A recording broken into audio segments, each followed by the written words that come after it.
Hello everyone.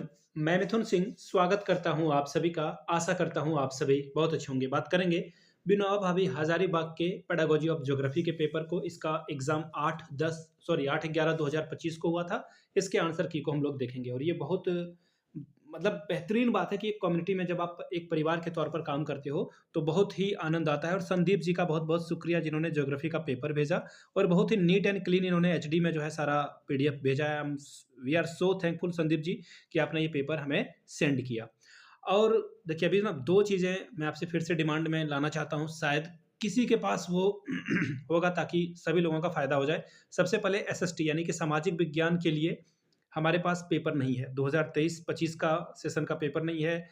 Even 22-24 का भी paper नहीं है। 21-23 का भी पेपर नहीं है। लेटेस्ट 3 साल के पेपर नहीं है। तो जिनके पास एसएसटी का पेपर है प्लीज़ प्रोवाइड कर दें, आपके लिए जो है क्वेश्चन पेपर तैयार कर दिया जाएगा।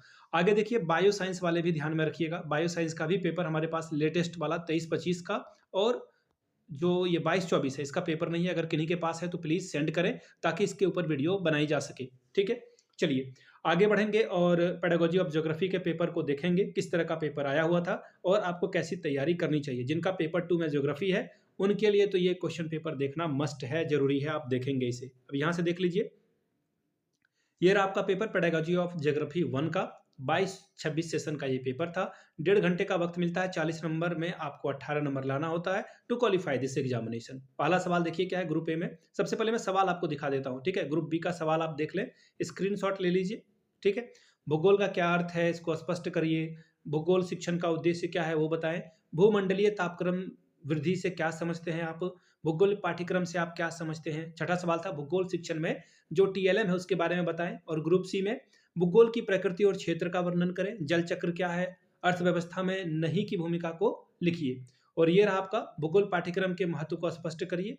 कोरिलेशन से क्या समझते हैं यानी कि सहसंबंध से क्या समझते हैं, ये सवाल था आपके लिए, ठीक है। चलिए वेट अ मोमेंट, ये हाँ।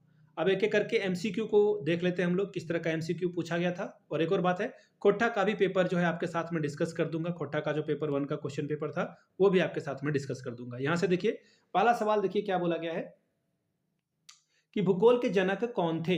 फादर ऑफ ज्योग्राफी के बारे में किन्हें फादर ऑफ ज्योग्राफी कहा जाता है, तो इरेस्टोथनीज को जो है फादर ऑफ ज्योग्राफी कहा जाता है, माना जाता है इनको। और इन्होंने ही पहली बार जो है ज्योग्राफी वर्ड का जो है इस्तेमाल किया था, ठीक है। ज्योग्राफी वर्ड का इस्तेमाल किन्होंने किया था, इरेस्टोथनीज के द्वारा किया गया था। और परिधि, जो पृथ्वी की परिधि है इसके बारे में, या फिर डायामीटर है जिसे आप डायामीटर कहते हो, इन्होंने ही जो है इसके बारे में सबसे पहले बताया था। सरकमफेरेंस आप इंग्लिश में बोल दें, ज्योमेट्रिकल मेथड से। चलिए अगला सवाल देख लेते हैं। अगला सवाल देखिए क्या है। Geography provides a dash of environment, यानी कि भूगोल जो है पर्यावरण की एक डैश प्रदान करता है, नॉलेज प्रदान करता है भूगोल पर्यावरण, ठीक है। अब आगे देखिए इसमें और 3 ऑप्शन है। इवोल्यूशन यानी कि इसका मूल्यांकन करता है या दोनों करता है। देखिए अगर आप बीएड के टर्म से जाएंगे तो ये आंसर सबसे बेहतर है। तीनों I mean option number third जो है वो दोनों बात करेगा, क्योंकि भूगोल जो आपका इन्वायरमेंट है, इन्वायरमेंट में क्या समस्या है उसका भी तो देख रेख मूल्यांकन करने का काम करेगी ही, ठीक है। लेकिन सबसे बेहतर आंसर ऑप्शन 1 होता, लेकिन यहाँ पे दोनों के बारे में बात की गई है तो ऑप्शन थर्ड आपका सही होगा।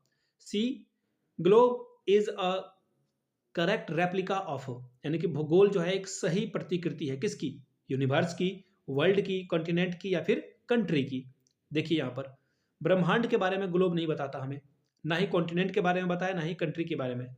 ये पूरे वर्ल्ड मैप को जो है रिप्रेजेंट करता है, जैसा हम लोगों का अर्थ है उसके हिसाब से जो है ग्लोब बातें करता है। डिस्क्रिप्शन ऑफ अर्थ है ये, अगर टू बी प्रिसाइज में बोलूँ तो ये डिस्क्रिप्शन ऑफ अर्थ जो वर्ड है इसके बारे में एरिस्टोटल ने बात की थी, ठीक है।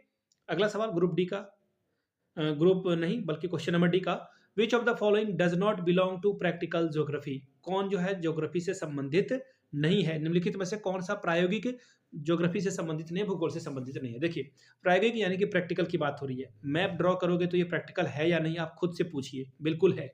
मानचित्र भरोगे ये भी प्रैक्टिकल नॉलेज है।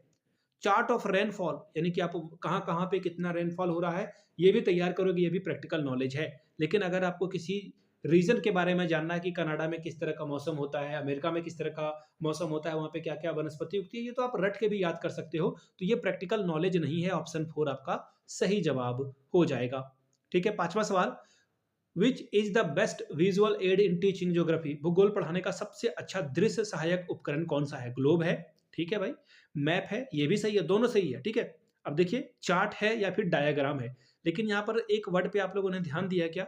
बेस्ट या फिर सबसे अच्छा। तो सबसे अच्छा आप अगर भूगोल पढ़ा रहे हो तो ग्लोब का इस्तेमाल करेंगे तो सबसे बेहतर ढंग से आप पढ़ा पाएंगे। ग्लोब जो है वो सबसे अच्छे ढंग से जो है आपको चीज़ों को बता पाएगा। तो ऑप्शन ई का जो है ऑप्शन नंबर ई सही हो जाएगा, ठीक है। तो ये था आपका पेपर ज्योग्राफी का। मैं फिर से एक बार आप सभी लोगों से रिक्वेस्ट करना चाहूँगा कि एसएसटी जिन लोगों का है प्लीज़ वो, अगर पेपर 1 था आपका या पेपर 2 था, अगर आपके पास पेपर है और बायो साइंस वाले बच्चे का पेपर है, अगर आपके दोस्त का भी है तो प्लीज़ सेंड करें।